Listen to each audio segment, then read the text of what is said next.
간혹 사람들은 이런 말을 합니다. 놀 거 다 놀고 죽을 때쯤 믿으면 되지. 왜 십자가에서 예수님이 돌아가실 때 강도를 용서해 주셨잖아. 죽기 전에 믿으면 돼. 그러니까 아직은 때가 아니냐. 더 놀고 더 마시고 즐기다가 죽을 때쯤 믿으면 되지. 오늘은 그 이야기입니다. 골고다 언덕에 십자가가 3개가 세워졌습니다. 십자가 중앙에는 예수님께서, 좌우편에는 강도가 처형을 당하는 십자가에 달려 있었습니다.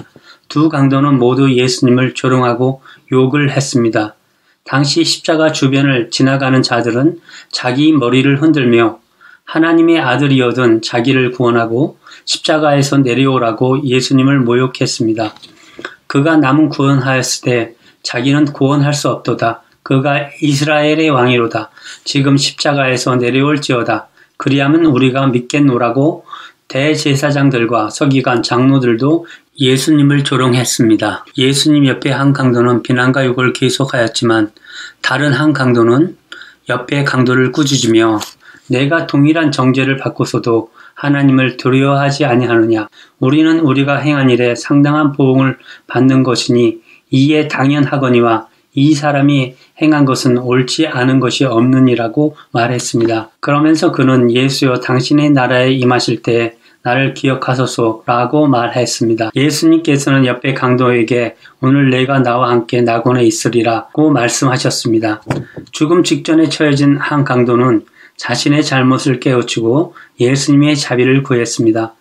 그는 하나님 나라의 존재와 예수님께서 그 나라의 주인이심을 믿고 그곳에서 자신을 기억해 달라고 간청했습니다. 그 강도는 예수님으로부터 함께 낙원에 있으리라는 약속을 받았던 것입니다. 예수님께서는 이 땅에 계시는 동안 여러 가지 조건으로서 죄를 용서해 주셨던 것은 사실입니다. 예수님께서는 강도, 중풍병자, 참회하는 여인 등을 용서해 주셨습니다.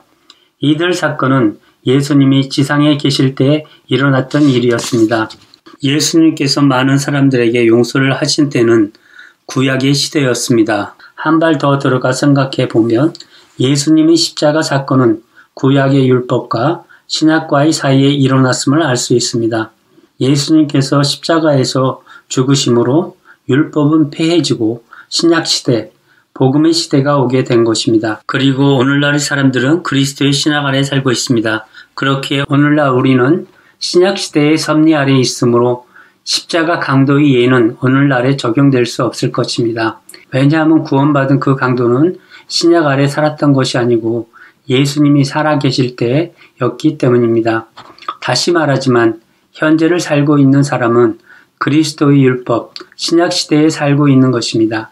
새로운 율법이 바뀌기 전에 예수님께서 지상에 계셨던 때의 사람들이 용서를 받기 위하여 행했던 것과 오늘날의 경우와는 다른 것입니다. 그러므로 예수님이 죽으심 이후에 살고 있는 사람들은 신약의 효력 영향 아래 있기에 모두가 거기에 따라야만 합니다. 오늘날 사람들은 그 강도와 같은 경로로 구원받을 수 없습니다. 그렇게 되기를 원해도 불가능한 것입니다. 마가복음 16장 16절이 이를 뒷받침해 줍니다. 믿고 세례를 받는 사람은 구원을 얻을 것이요 믿지 않는 사람은 정죄를 받으리라. 그리스도의 죽음 이후로는 오늘날의 누구라도 예수님의 뜻, 즉 복음의 명령들을 실행치 않고서는 죄의 사함을 받을 수 없는 것입니다. 구원은 나의 느낌이나 생각으로 되는 것이 아닙니다. 무엇보다 중요한 것은 말씀을 듣고 믿고 죄를 회개하고 고백하고 세례를 받고 예수님의 뜻을 따를 때 구원에 이르는 것입니다. 구원은 누가 대신해 주는 것이 아닌 우리 자신의 몫이기 때문입니다. 다시 한번 이야기하지만 놀 것 다 놀고 죽을 때쯤 믿으면 되지라고 할 때는 늦을 것입니다. 사람은 한 치 앞도 내다볼 수 없기 때문입니다. 여러분은 어떻게 생각하시나요?